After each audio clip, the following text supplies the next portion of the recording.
Okay, folks, welcome back. I hope everyone is ready for another deep dive because, man, oh man, did you all send in some wild stuff this week. Sounds intriguing. What have we got on the docket today? Well, you know that mugshot of former President Trump everyone's been talking about. Oh, yeah, I've seen it everywhere. Hard to miss, really. Right. But here's the thing. It's not just the photo itself.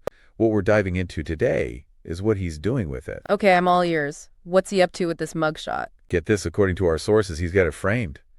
And not just any frame, a gold one. And wait for it.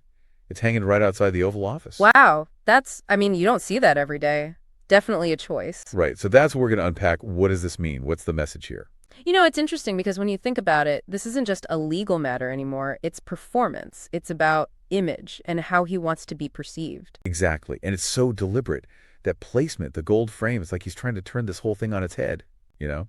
It reminds me of, think about other leaders who've used images for specific effects. Oh, I see where you're going with this. Yeah, like Churchill during the Second World War, all those portraits, they were carefully crafted to project strength. Defiance, right, a real morale booster when things were looking grim. Yeah, I see the parallel. Okay, so we've got this powerful image, and it's being displayed in a very deliberate way.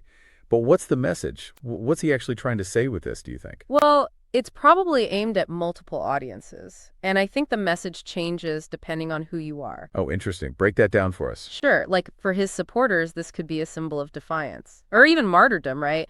It's like he's saying, look, I'm standing strong against a system that's out to get me.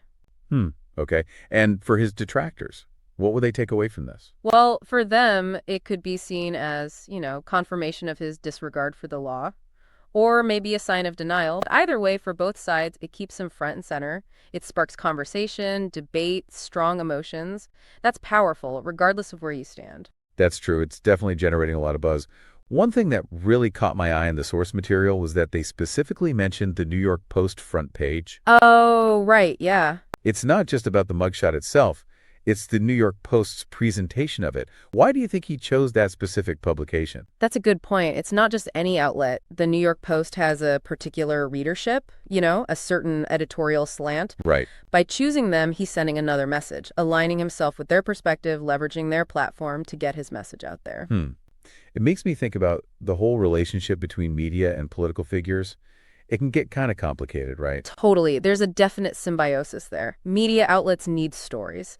And figures like Trump, well, they know how to generate those stories. It's a two-way street. Yeah, absolutely. And in this case, he's taking something that was meant to be negative and flipping it to his advantage.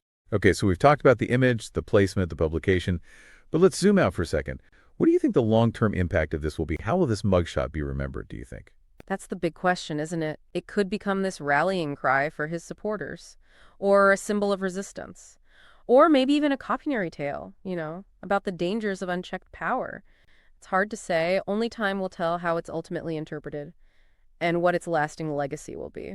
It's crazy to think we started with a simple mugshot, and now we're talking about potential historical symbols. I mean, it really highlights the power of a single image. Absolutely. And how a figure can manipulate that image to shape their own narrative. Well, that's definitely something to think about. The power of visuals in politics is something we all need to be aware of, especially these days. I agree.